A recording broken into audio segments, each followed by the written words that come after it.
أعوذ بالله من الشيطان الرجيم.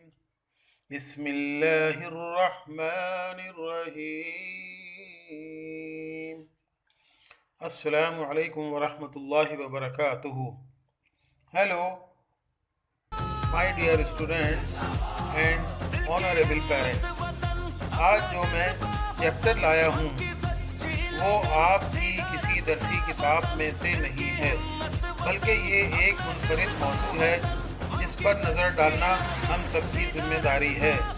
میں بہت ہی متفکر ہوں کہ تحریک پاکستان یا تحریک آزادی میں باجوں کا کیا کردار ہے. آج جب کہ ہم قیام پاکستان کی ڈائمنڈ جوبلی منا رہے ہیں، اس میں باجوں کا کیا کردار ہے.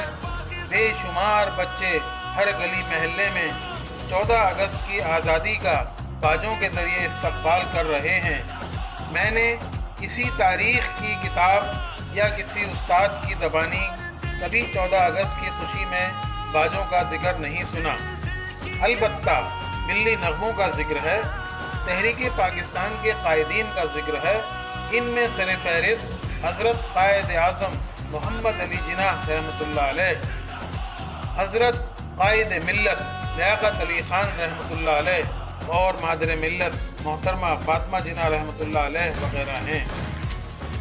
ان رہنماؤں کی انتھک محنت اور جد و جہد کی وجہ سے ہمیں اس آزادی کا تحفہ اللہ تعالیٰ نے ہمیں عطا کیا. اسٹوڈنٹس، ہمیں چاہیے کہ اپنے بے مثال قائدین کے نقش قدم پر چل کر اپنی زندگی بسر کریں، علم حاصل کریں، اپنے استادوں کا ادب کریں اور اپنے والدین کی خدمت کریں، اور ان شہداء کو بھی یاد رکھیں جنہوں نے قیام پاکستان میں اپنی بے مثال جانوں کا نذرانہ پیش کیا اور جنہوں نے دفاع پاکستان کی خاطر اپنی زندگیاں اس پاک سرزمین پر نثار کر دیں، نہ کہ سارا دن باجے بجا بجا کر اپنے گھر والوں کا اور محلے والوں کا جینا حرام کر دیں.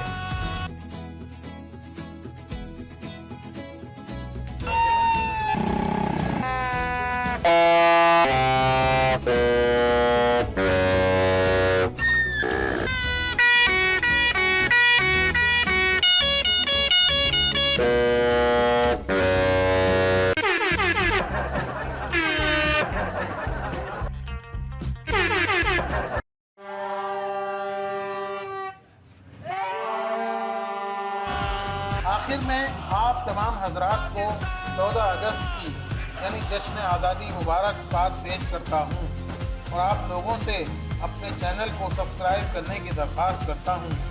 اب میں آپ سے اجازت چاہوں گا. خدا حافظ. آپ کا ٹیچر شیخ لیاقت حسین. پاکستان زندہ باد، پاک افواج زندہ باد، قائد اعظم زندہ باد.